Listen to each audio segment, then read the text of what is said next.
Hello, my name is Johannes Thumshirn, and as Christoph said, I'm just jumped in for Naohiro. Bear with me, it's not my slides and not my code.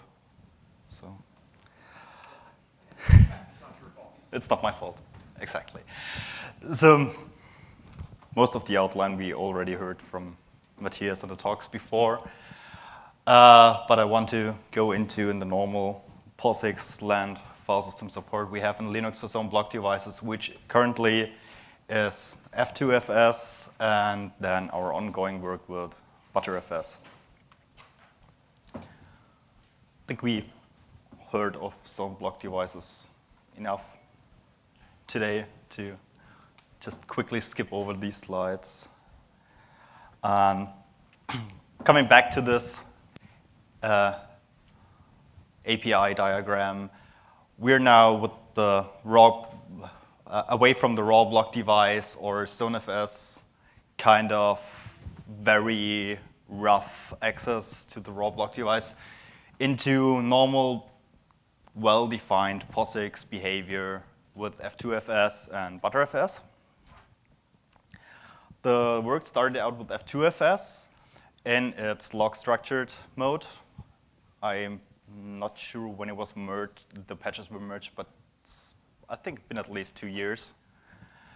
But F2FS has several constraints which make it not optimal for especially CNS drives. One of it has some in-place updates for metadata blocks at fixed locations, which needs conventional zones we don't have on ZNS drives. And it has a size constraint of, I think, 16 terabytes for the whole file system, which is not exactly big enough for next generation of drives.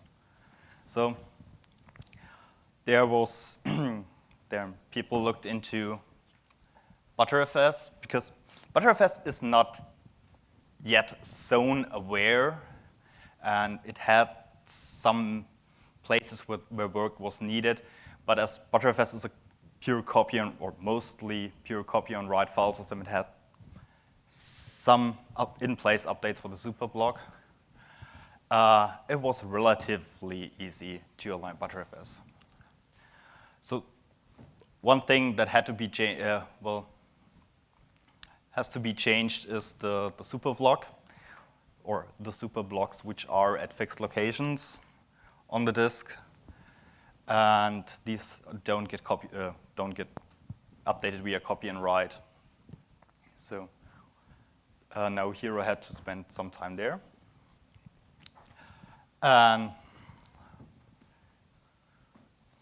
So the first thing is he aligned the block groups of btrfs, like where btrfs allocates its chunks out to the zone sizes.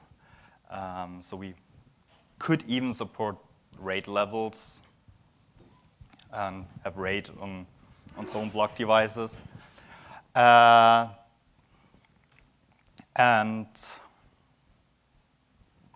next,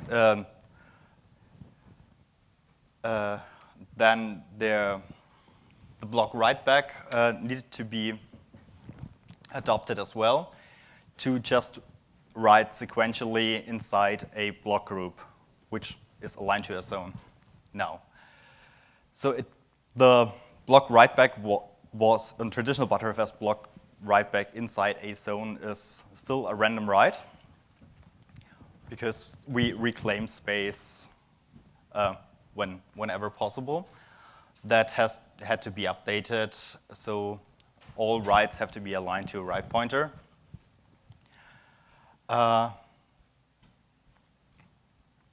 So we need to do sequential bio submissions there, and sequentially reserve the block groups inside and sequentially allocate the blocks inside a block group and write them out.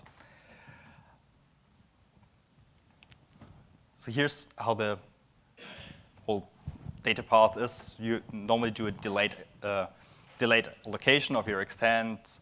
You either allocate a new extent or find an existing extent, you add the page to the bio, then you submit your extent. Then btrfs has a lot of asynchronous work for checksums and compression workers, which can reorder I/O again, and then it actually submits this.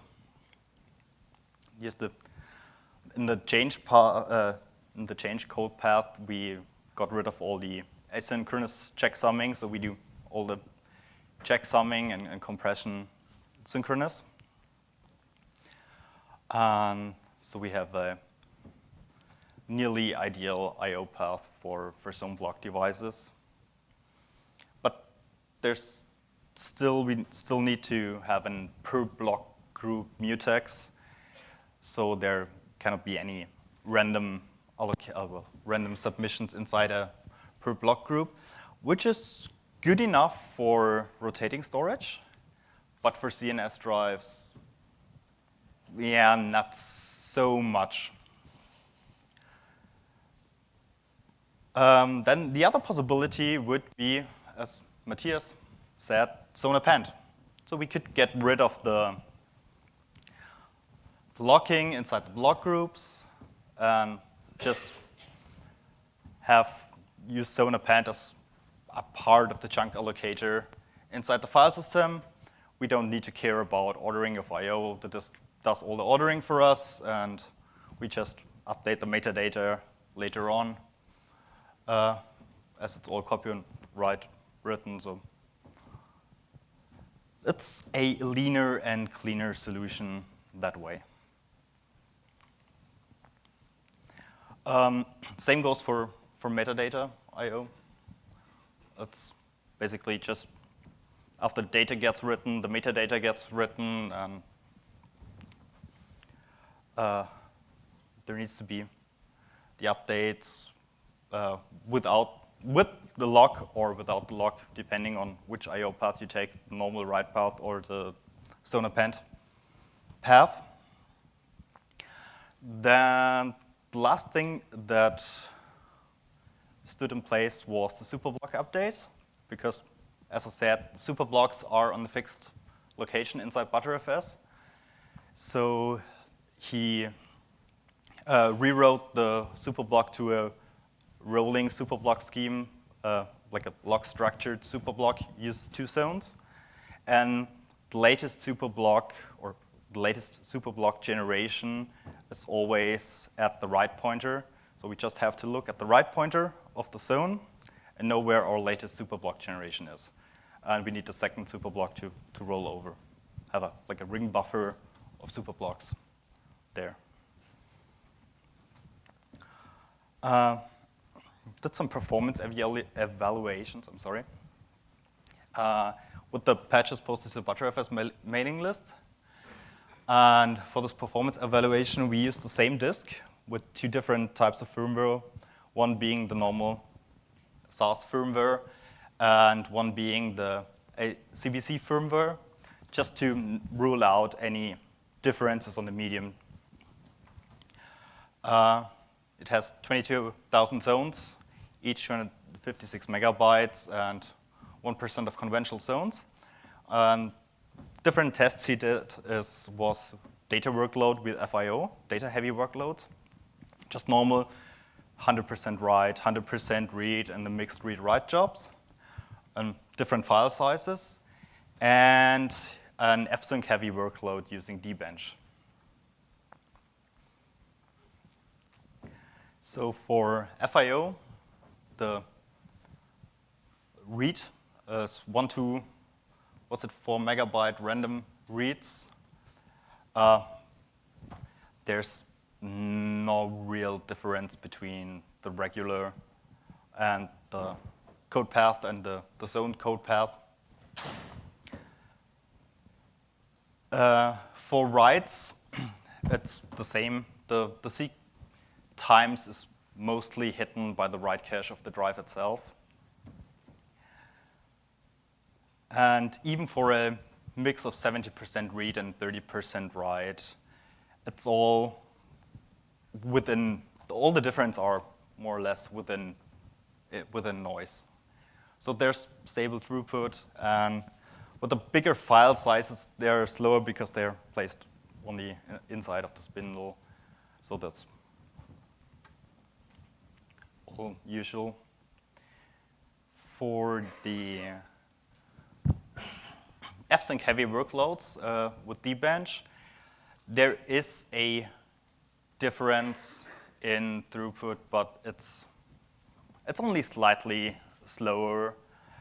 And this is as far as I remember because we couldn't do the tree lock in btrfs, so we can't use the tree lock, which is bad for F-Sync on btrfs.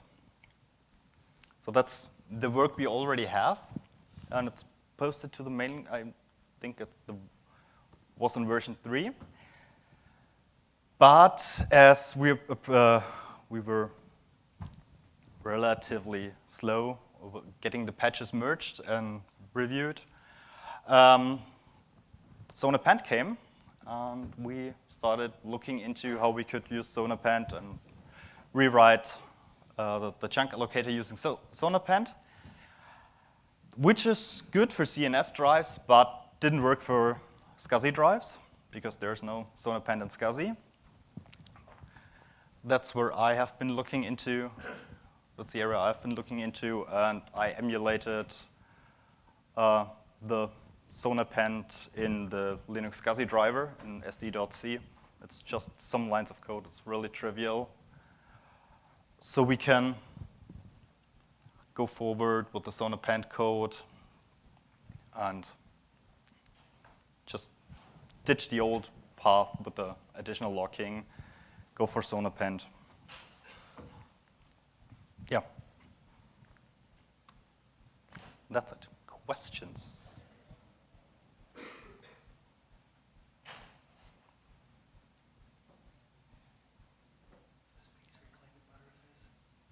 Oh, space reclaiming btrfs. Yeah, well, after the copy and well, the older generations get reclaimed on next balance run, as far as I remember.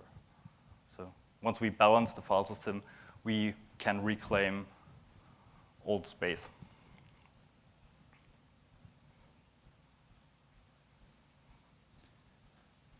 Yeah, I guess the interesting part that goes back to Ted's question, if file system always writes out of space, out of place, you have to do that anyway, and it doesn't really matter if you have to do it at a bigger granularity. So with btrfs, you always write out of place, so you always have free space to reclaim that gets fragmented, and that's just reusing all that infrastructure and batches it in larger batches. Yeah, I recognize that with btrfs and systems that already have some sort of reclaim, it was pretty easy. My original question was really about the using Zoned Append for swap, because last I checked, swap didn't do any kind of GC. So, So that's probably a question for Adam to answer.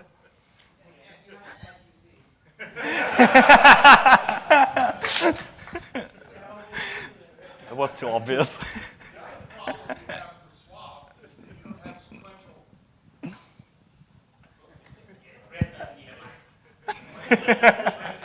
The other problem you have with swap is that you'd like to be able to just sequentially read all of that stuff into one big contiguous place in memory.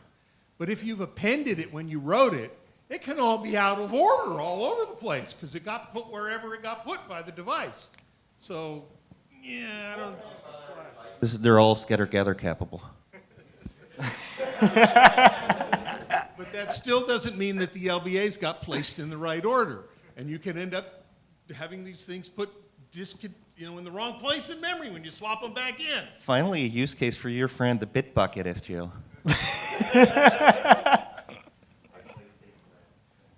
I finally figured out what it was about Matthias's, talking about Zoned Append as a block allocator that was triggering something. I was realizing but it's not just a block allocator, it's writing too. And so that basically plays havoc with anything where you want to first allocate the blocks, second, write something somewhere saying which blocks they are, and third, actually write them. Yes. So, for instance, that would seem to require major surgery for a journaled file system. Actually, the fun thing is it does not, because that pattern that you mentioned, it's common in a lot of older file systems, but it's fundamentally wrong because it gives you stale data exposure. Okay. Well, I'm thinking more of metadata here. That, Yes, but if you look at the traditional Unix file systems, they've kind of done what you said, right? And that was like you have your block allocator that's done in software that picks it from back then in bitmap, btree, insert data structure of the day. Then you have it allocated. Only then you write your data. And if you do this in the straightforward way, you have that whole problem that you've now allocated blocks. You crash before the data actually made it. It's marked as allocated, and you're able to read stale data. So what we're doing, say, in XFS instead is we do not allocate space. We reserve space in an in-memory only data structure, and btrfs does the same. Then we pick a block, but don't persist it, write it out, and only then persist the choice of the block allocator. Yeah. And So with that model, this actually simplifies it because you do less work. yeah, no, this works for everything except metadata, and so the slides here actually said for btrfs metadata, you couldn't use zone append. You had to fall back to,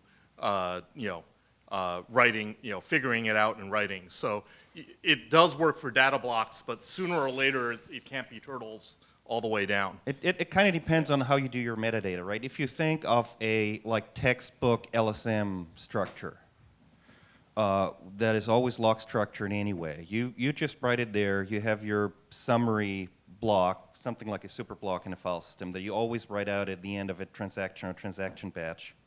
And if you do that, it works pretty well. With traditional file system metadata, it doesn't. Yeah, well, even with log structured file systems, in order to do that, you'd have to do a 4K zone append, get the address, and then do the next 4K. Anytime you have references, right? If you want to write out all of your metadata updates in one contiguous write, and there are dependencies between the addresses, you need to know ahead of time. Exactly, right? and that's what I mean with traditional file system metadata. But if you think of that strict, orthodox LSM approach, you're not going to do that. You're going to burst out all your logical updates into a log, and then only move them back in place later.